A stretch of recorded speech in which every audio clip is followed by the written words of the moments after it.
E aí, meu povo, tudo tranquilo com vocês? Professor Evaldo Rodrigues na área para dar andamento ao nosso curso de ação penal. Olha só, nesse exato momento, vamos começar a tratar de ação penal privada. E aqui entra a gente. Na minha opinião, a ação penal privada é aquela que mais cai em prova, então toma muito cuidado. É a que tem o maior conteúdo também, então toma muito cuidado, porque ela com certeza vai aparecer aí na sua prova, tranquilo? Simbora, vamos para mais um round. Simbora, vem comigo. Calcem seus protetores bucais e vamos para mais um round aqui com o professor Evaldo. Simbora, vem comigo. Slide na tela. A ação penal privada, tá aqui, conceito. Trata-se de um tipo de ação que busca proteger os interesses pessoais da vítima, não se tratando de situações de interesse de toda a coletividade. Exemplo, a regra geral é calúnia, injúria e difamação. Professorzinho, qual é a grande diferença da ação penal pública para a ação penal privada, hein, professor? Como é que o senhor explicaria isso, professorzinho do meu coração? Vamos lá. Olha só, pessoal, presta bastante atenção. Na ação penal pública, o Ministério Público ele protege os interesses de toda a sociedade. Essa é a ideia. Tanto é que uma das características da ação pública é a obrigatoriedade. Tendo ali indícios de autoria e materialidade, o MP é obrigado a oferecer a denúncia. Por quê? Porque ele está ali tratando dos interesses de toda a coletividade. A vítima, ela pode até perdoar o réu, mas se esse cara não está pronto para viver em sociedade, ele tem que ser julgado pelo crime, punido por aquele crime, obviamente, se for o caso, e depois da ampla defesa do contraditório, e então cumprir a pena, que seria uma ressocialização para que ele possa voltar ao seio de toda a sociedade como cidadão exemplar e aí voltar a conviver normalmente com todo mundo. Então, essa seria a ideia da ação penal pública, proteger a sociedade como um todo. Tanto é que depois que o MP deu entrada, meu irmão, não importa nem se ela é uma ação penal pública condicionada à representação. O MP vai levar sozinho e a vítima não vai dar nenhum tipo de pitaco na ação, porque o MP está olhando toda a conveniência da sociedade, né? Todo o interesse social. Já na ação privada não, mestre. Na ação privada é diferente. Na ação privada o interesse é de quem? Da vítima. A vítima que se sentir caluniada, a vítima que se sentir injuriada, difamada, ela vai poder, ela, não é o Ministério Público não, ela dá entrada com a ação já na justiça. Ela vai entrar com a denúncia, que agora a gente vai chamar de queixa-crime. Beleza? Então a vítima, ela vai dar entrada com a denúncia, que a gente vai chamar de queixa-crime, direto na justiça, direto para o juiz, dando aí um pontapé inicial para a ação penal privada. Agora, quando eu digo que é um interesse da vítima, que a ação privada ela busca proteger os interesses pessoais do ofendido, eu estou querendo dizer o seguinte, para pensar. Tem coisas que para você pode ser algo que vá lhe difamar e para outras pessoas não. Tem certas situações que para você pode ser uma injúria, para outras pessoas não. Tem situação que você pode se sentir ofendido e outra pessoa não. Esse é o grande ponto. E aí, a partir daí, a pessoa que se sentir ofendida, ela vai poder manejar a ação privada. Se vai ganhar ou não, aí é outra história, né, guerreiro? Mas também, né, ela pode entender que não, para mim tá tranquilo, para mim tá em ordem, eu não vou dar entrada, tá de boas, né? Isso aqui para mim não me ofende. E vou além, tá? Presta atenção, eu posso ter situações onde a pessoa de fato se sentiu caluniada, injuriada, difamada, mas ela prefere não dar andamento à ação privada. Mesmo identificando que há uma calúnia, injúria e difamação, a vítima pode entender. Quer saber? Vamos deixar quieto? Vamos deixar isso para lá? Vamos dar uns exemplos? Vamos lá. Você já viu dois amigos se encontrando e a conversa ser mais ou menos assim, ó. Eu vou dar um exemplo aqui bem bizonho, hein, pessoal. Mais ou menos assim, um encontra o outro e faz: fala, filho de pararara! Como é que vai tua mãe aquela rado badara? E teu pai aquele corno badara? Não sei o que, o outro faz: tá melhor que a tua aquela rabo badara. E o teu pai aquele escroba bababá, né? E papai começa aquela coisa, né? Pra quem olha de fora faz: meu Deus! O que é que esse povo tá fazendo? Meu Deus! O que é isso? Mas entre eles, se você apertar a tecla SAP, ela vai estar dizendo assim: que saudade, meu amigo. Como vai, tia? Tia vai bem? E o tio? Tio tá bem? Rapaz, manda um abraço para ele. É isso que eles estão falando. Então veja que para quem está ali naquela conversa, não tem nada contra a honra de ninguém, não tem nada ali de alguma forma causando qualquer tipo de dano à imagem, dano à pessoa, nada nesse sentido. Entre eles aquilo ali é carinho. Então veja que é bem subjetivo nesse sentido. E às vezes a coisa pode até acontecer. Vamos pegar outro exemplo bizonho. Imagina que o cara chega na frente de todo mundo e diz: Zé, tu é corno, Zé. Não sei quem, não sei quem, não sei quem, não sei quem, não sei quem, não sei quem. Todo mundo botou cangá em tu. Zé, papapá, papapá, papapá. Aí Zé pega e pensa: rapaz, eu sou corno mesmo. Eu tô ligado. Fulaninho, ciclano, todo esses aí eu até sabia. Os outros eu não sabia, não. Aí quer saber? Vou nada. Eu vou dar entrada. Aí eu vou ficar na frente do Zul. Só que constrangimento. Ó, que constrangimento. Vou nada, deixa isso pra lá. Vou não. Quem ama abafa. Quem ama abafa. Não. Então é uma opinião de quem? É uma opinião dele. É uma escolha dele dar entrada ou não. O que é que a sociedade tem a ver com isso? Nada. Essa é a ideia. Por isso que o MP não é o dono da ação. Por isso que o dono da ação é quem? A vítima, porque a sociedade não tem absolutamente nada a ver com isso. Essa é a ideia. Deu para entender, pessoal? Então, a ação privada busca proteger interesses pessoais. O interesse de quem? Do ofendido, beleza? Ah, e já decora uma coisinha. Na ação privada, a vítima que está dando entrada com a ação, a gente vai chamar ela de querelante. A vítima que está dando entrada com a ação na justiça, com a queixa-crime, nós vamos chamar ela de querelante. O réu, o cara que esculhambou ela, o réu que está sendo provocado na justiça, que a denúncia é contra ele, a gente vai chamar de querelado. Então é querelante, vítima, querelado, o réu. Beleza? Muito cuidado com isso, tranquilo? Mas vamos lá. Olha só. Competência, destinatários da queixa-crime. Aqui, em regra geral, é a própria vítima. Ou seja, quem é que dá entrada com a queixa-crime? Que é a denúncia na ação privada? A própria vítima. E ela faz isso como? Ela faz isso através de advogado ou defensor público. Professorzinho do meu coração, é obrigado ter um advogado ou um defensor público, ela não pode fazer sozinha, não. É obrigado ter um advogado ou um defensor público. Olha, não mistura com ação penal pública condicionada. Porque a condicionada é a representação. Por exemplo, a pessoa vai na delegacia e diz: delegado, eu quero representar fulano de tal. Precisa de advogado para isso? Não. Tem formalismo para isso? Não. Porque ela está representando, na grande maioria das vezes, direto na delegacia. Aqui não. Aqui a vítima, ela vai estar dando entrada com a queixa-crime na justiça. Ela já está dando entrada com a ação penal, só que aqui privada. É como se fosse o Ministério Público dando entrada. Mas como é privada, é a própria vítima que vai fazer. E aí sim, tem um formalismo, tem que ser feito tudo organizado, tudo bonitinho, de maneira escrita, através de advogado ou defensor público. Beleza? Tranquilo? Então volta. Olha o que nós temos.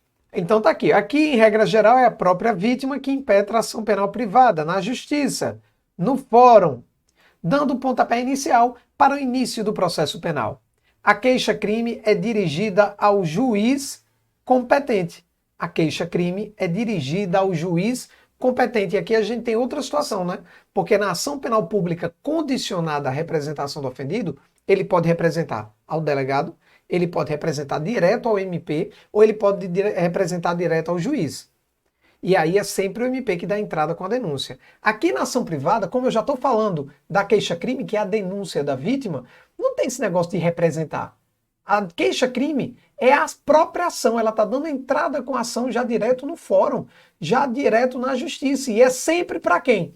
Para o juiz. Não tem MP aqui, não é ação pública.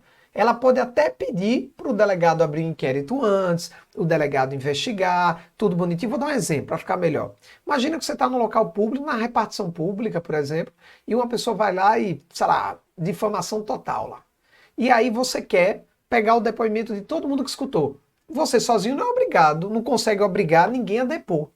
Não tem como. Então você vai na delegacia, pede ao delegado para instaurar o inquérito, faz um requerimento pedindo para ele instaurar o inquérito, ele vai ouvir todo mundo, depois você pega o resultado daquele inquérito e usa ele como um fundamento para a sua queixa-crime, vai dar entrada aonde? Na justiça.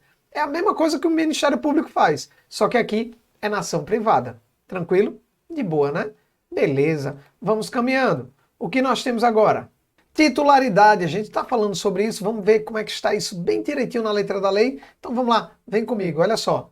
Titularidade, aí ele diz aqui, ó, em se tratando de ação penal privada, a titularidade é do ofendido, ou, obviamente, de quem tem a qualidade para representá-lo. E quem é que diz isso aqui, professorzinho do meu coração? É o artigo 30 do Código de Processo, quando ele diz, ao ofendido, ou quem tenha qualidade para representá-lo, caberá intentar ação privada. E quando ele fala intentar, ele está dizendo aqui, olha, da entrada na justiça. Essa é a ideia. Ao ofendido, ou quem tenha qualidade para lhe representar, cabe intentar ação privada. A queixa-crime deve ser ajuizada por advogado ou defensor público? Acabei de falar. Sim, sim.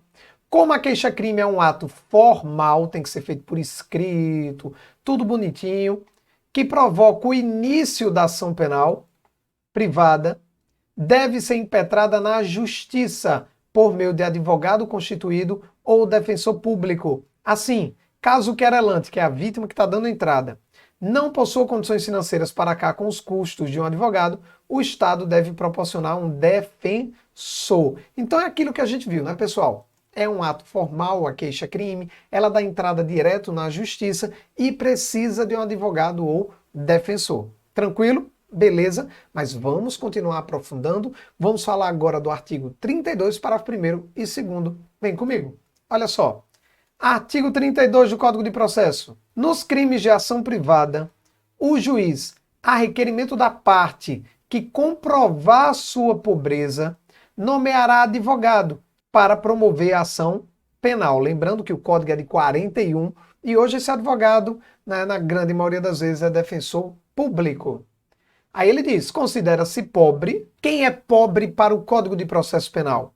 A pessoa que não puder prover as despesas do processo, sem privar-se dos recursos indispensáveis ao próprio sustento ou da sua família. Então, pobre, para o Código de Processo, para o artigo 32, é a pessoa que não tem condições de pagar as custas do processo sem prejudicar o sustento da própria família. Então, ela não vai prejudicar, não vai ter condições, melhor dizendo, de pagar as custas do processo, porque assim ela estaria prejudicando, ela estaria, de uma certa forma, privando-se dos recursos indispensáveis ao seu próprio sustento ou ao de sua família. Professorzinho, e o parágrafo 2º? Vamos lá, ele diz o seguinte, ó. Será prova suficiente de pobreza? Então, qual é a prova para isso? O atestado da autoridade policial em cuja circunscrição residiu o ofendido. Só que, olha essa observação. Atualmente, o atestado de pobreza pode ser realizado por declaração do próprio interessado, não necessitando de ato do delegado de polícia. Então vem comigo, vem cá, vamos explicar tudo de novo. Olha só, como eu já falei, a queixa-crime é um ato formal, direto na justiça, direto para o juiz. Precisa de advogado ou defensor público. Se o cara não tem grana, aí o próprio Estado ele vai pagar um advogado para o cara, que é o defensor público. Ele vai arcar com as despesas da defensoria pública e você vai dar entrada com o defensor público. Só que quem é pobre aqui?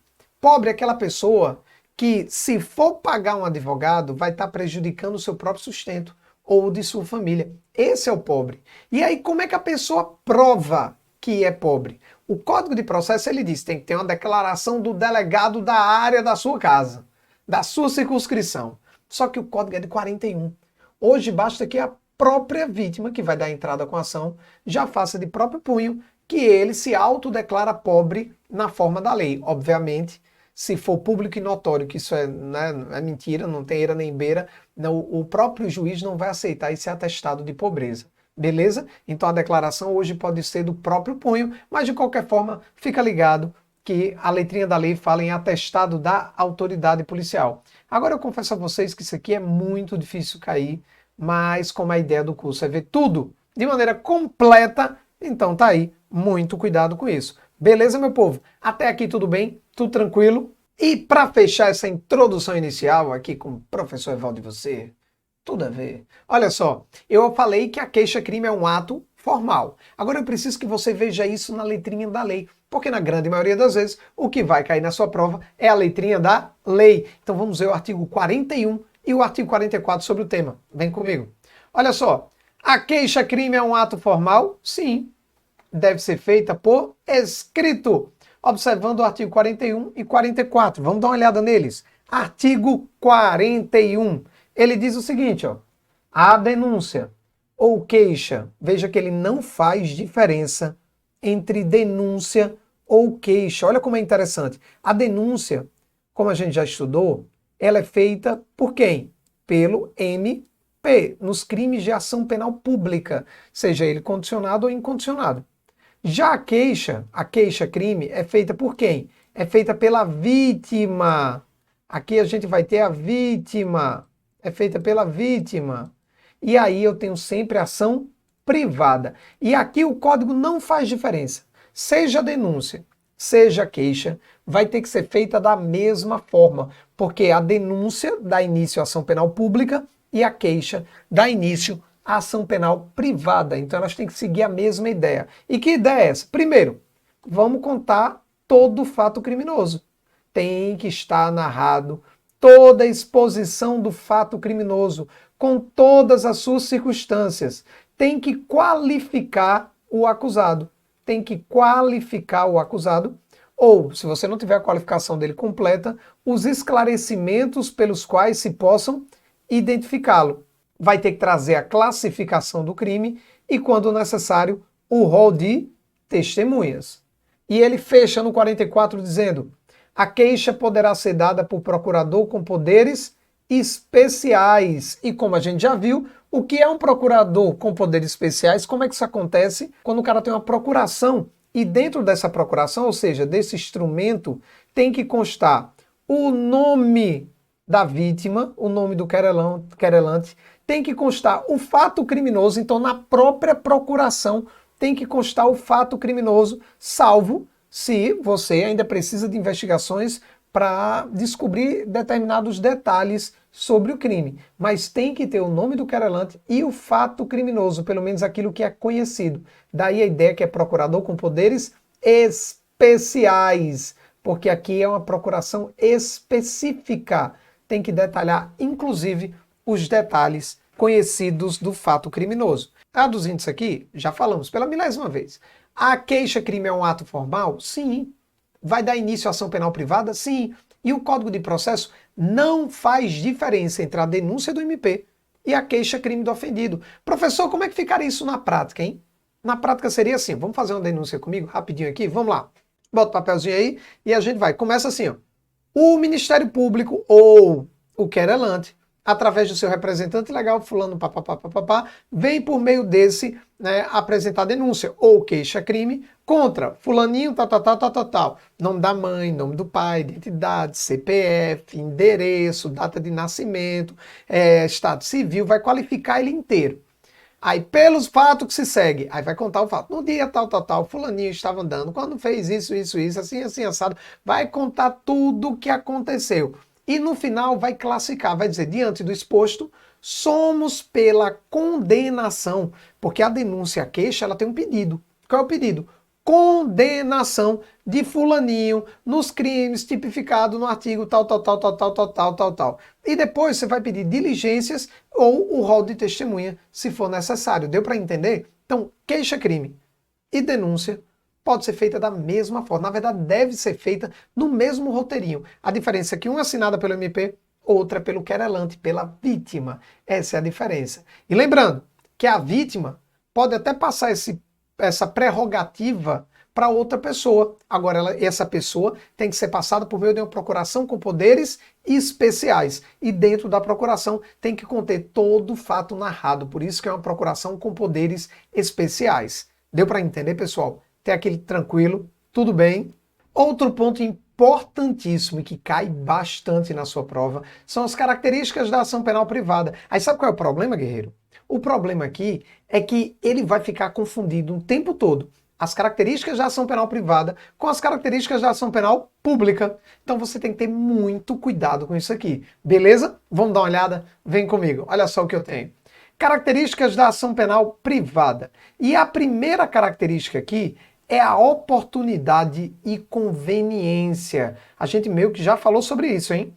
O princípio da oportunidade significa que o querelante, que é a vítima, que vai dar entrada com a queixa-crime na justiça, oferece a queixa-crime se lhe for conveniente. Difere da ação penal pública, uma vez que o Ministério Público é obrigado a oferecer a denúncia, caso reunidos ali todos os pressupostos legais para tanto. Professorzinho, não entendi. Vem cá, olha só. Na ação privada, como o interesse é só da vítima, ela dá entrada com a queixa-crime se ela quiser. Quiser, como a gente já falou, ela pode não entender que aquilo, de uma certa forma, abalou a sua honra, ou ela pode até entender que abalou, mas não quer dar entrada.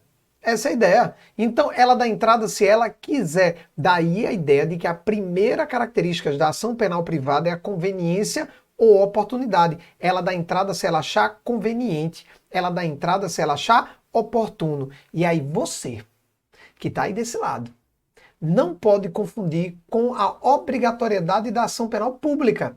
O Ministério Público, tendo ali indícios suficientes de autoria e materialidade, ele é obrigado a impetrar a denúncia, a dar entrada com a denúncia, ou também chamada de exordial, porque pode cair exordial na sua prova. Então ele tem que dar entrada, ele é obrigado a dar entrada se tiver indícios de autoria e materialidade. Se não tiver indício suficiente, ele não pode dar entrada.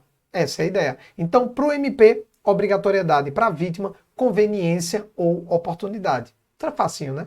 Vamos continuar. Segunda característica, disponibilidade. O querelante pode desistir da ação penal privada através dos institutos do perdão do ofendido ou da perempção. Difere da ação penal pública, uma vez que o Ministério Público não pode desistir da ação penal pública. Aqui, mais uma vez, a gente tem uma diferença gritante. Por quê, professor? Porque para o MP, a ação penal é indisponível. Ele não pode desistir da ação. Deu entrada, vai ter que ir até o fim. Ele pode até chegar no fim e pedir a absolvição do réu, não tem problema nenhum. Mas deu entrada, vai ter que ir até o fim. É indisponibilidade para o Ministério Público. Já para a vítima, na ação penal privada, é disponibilidade. Por quê? Porque ela pode perdoar o réu. Ela pode, no meio da ação penal, no meio do processo, oferecer o perdão ao réu. E se o réu aceitar o perdão, já era. Professor, como é essa questão do perdão, da perempção? Calma, que a gente vai estudar tudo isso já já. Por hora, só decora. Para o MP, é indisponibilidade. Começou a ação, vai ter que ir até o fim. Tem que ir até a sentença. Já para a vítima na ação penal privada, aí eu tenho a disponibilidade. Ela pode perdoar o réu. Beleza, né? Facinho. Vamos continuar? Simbora, vamos continuar. Mais duas características. Agora eu tenho a indivisibilidade. Olha que característica linda. O que é que diz a indivisibilidade? Olha só, a queixa contra qualquer dos autores do crime obrigará o processo de todos. Ou processa todos, ou não processa ninguém. Essa é a ideia. E quem é que diz isso, professorzinho do meu coração?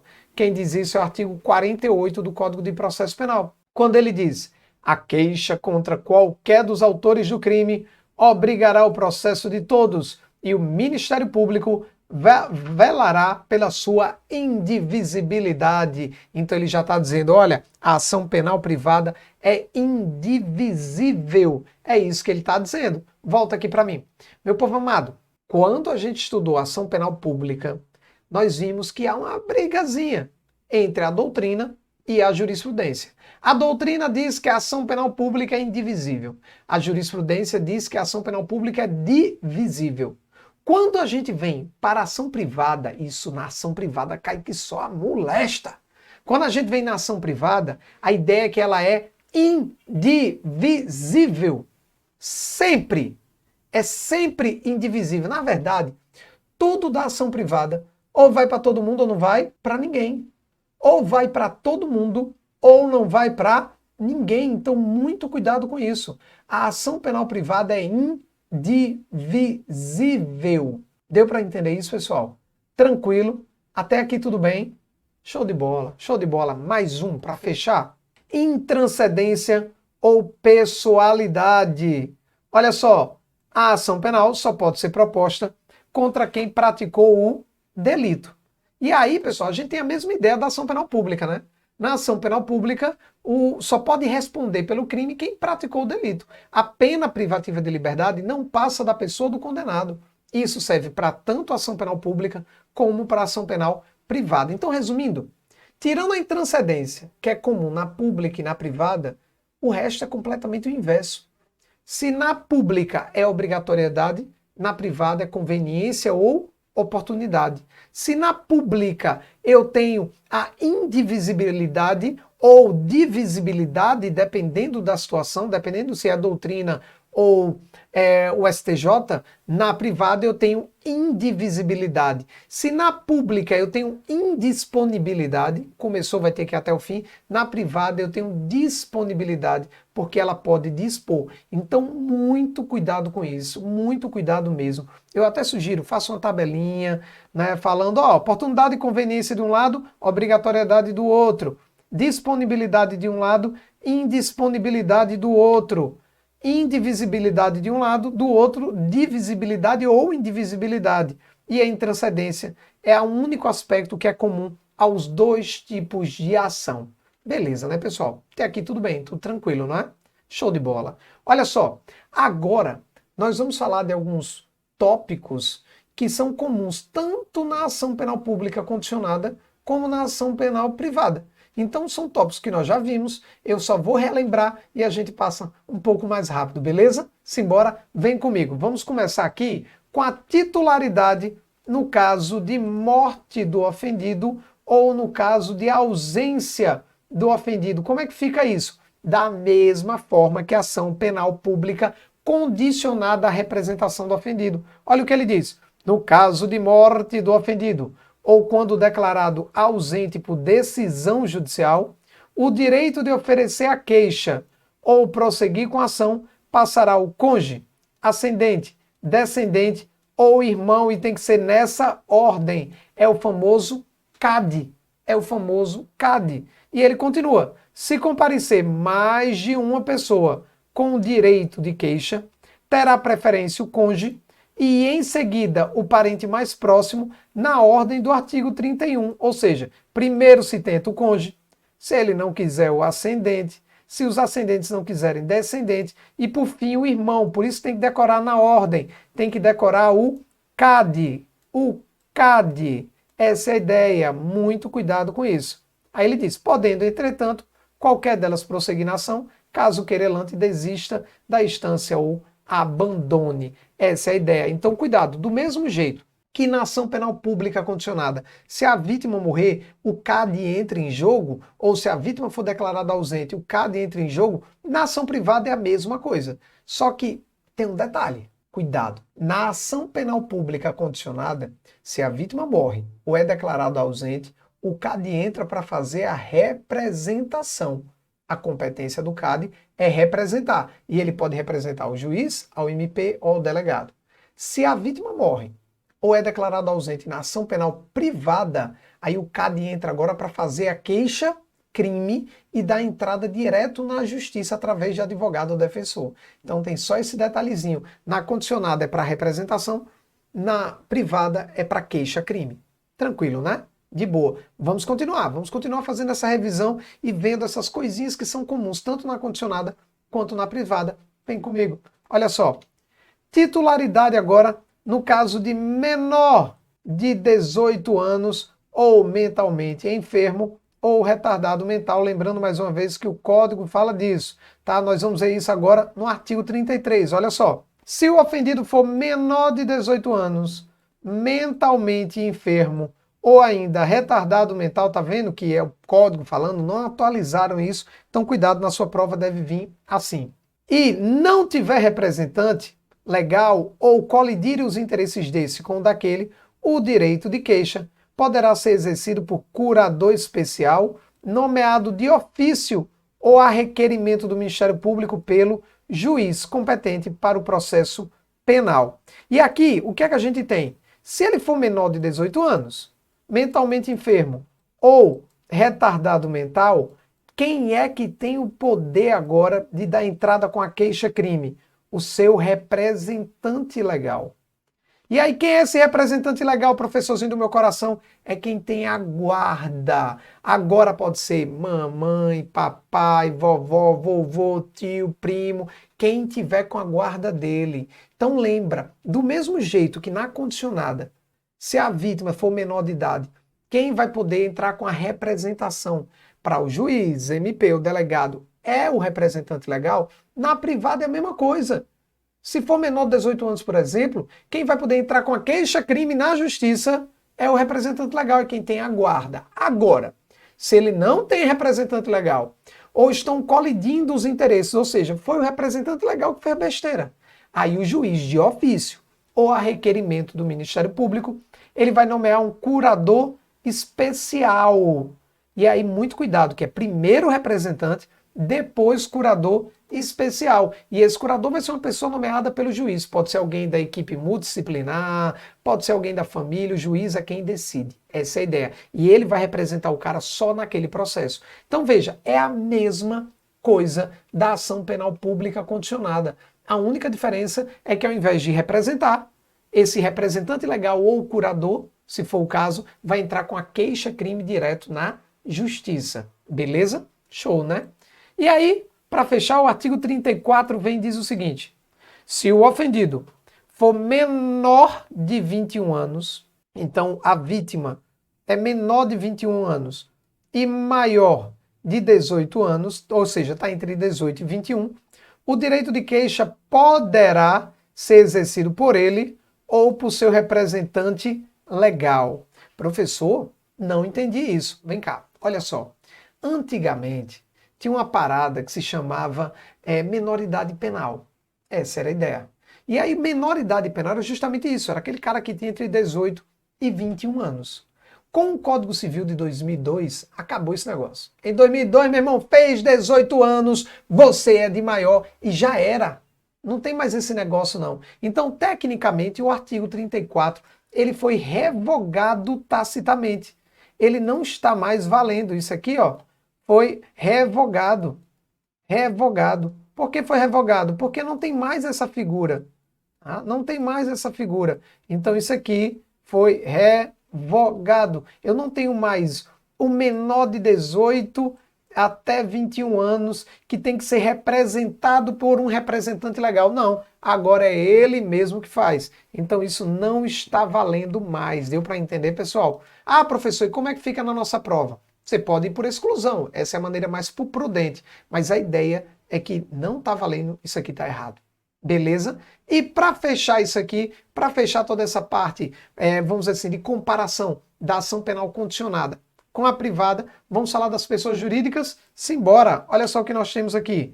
Titularidade no caso de pessoas jurídicas. Aplica-se ao presente caso, né, o entendimento da ação penal pública condicionada, que é o quê? É o artigo 37. Ele diz: as fundações, associações ou sociedades legalmente constituídas poderão exercer ação penal, devendo ser representadas por quem os respectivos contratos ou estatutos designarem, ou no silêncio deles, pelos seus diretores ou sócios gerentes. Então, olha só, do mesmo jeito que na ação penal pública condicionada à representação, se a vítima for uma pessoa jurídica, quem vai dar entrada com a representação são os representantes legais da pessoa jurídica, ou na ausência dele, os diretores ou sócios gerentes.